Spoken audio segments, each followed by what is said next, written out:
What we have here is a modular tactical vest which is attached to a typical tool belt on the back. What most people do is they have suspenders holding up their tool belt, which works fine. But what this does is not only does it hold up your tool belt, but it takes all your tools that are stuffed in your tool pockets and it moves them forward in this easy, accessible format. The other option that people do is they get wider and wider tool bags, which is okay, but if you ever see them on the site, they're very wide and they're like walking around, they all of a sudden like want to squeeze by you on the staging. It's like, I don't think so. This way, all your tools are compactly mounted on your chest, an area that's underutilized. You can see they're easily accessible, freeing up your tool pockets for fasteners. You don't have to dig through them to get to your fasteners. Let's take a closer look at the tactical tool vest up close. We have here a cell phone pouch.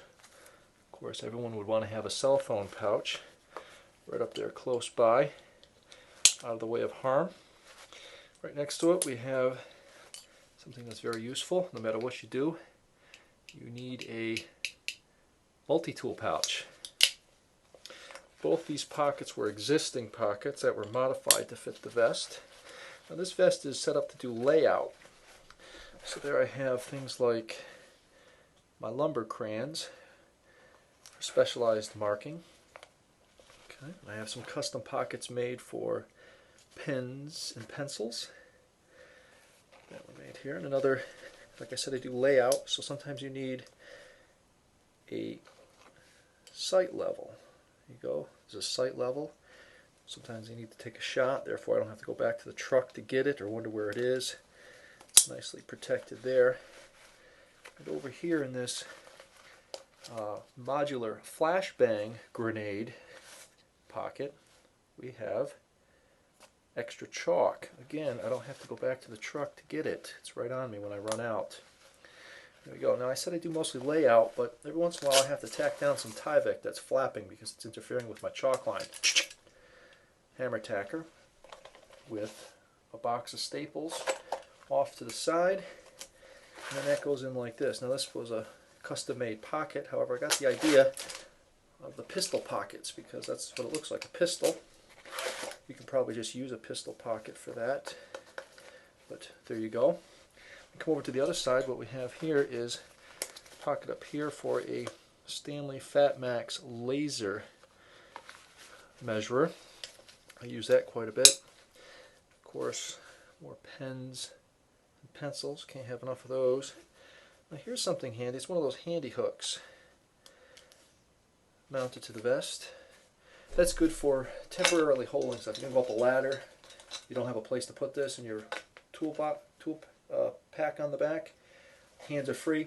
Got to keep in mind that if you lean over too far, things will fall off. It's only a temporary holding device, nothing permanent there.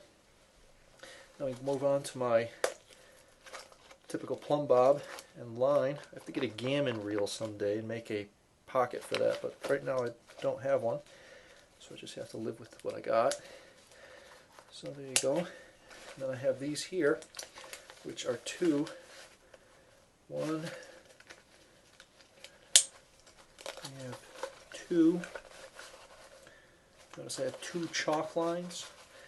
You can have two chalk lines. One, you have different colors, but I have the same color. A lot of times when you do layout, especially when you're pouring concrete, they break. They get wrapped around the rebar. You pull on them, they snap off the ends, and the truck is coming. You got two. Raring to go.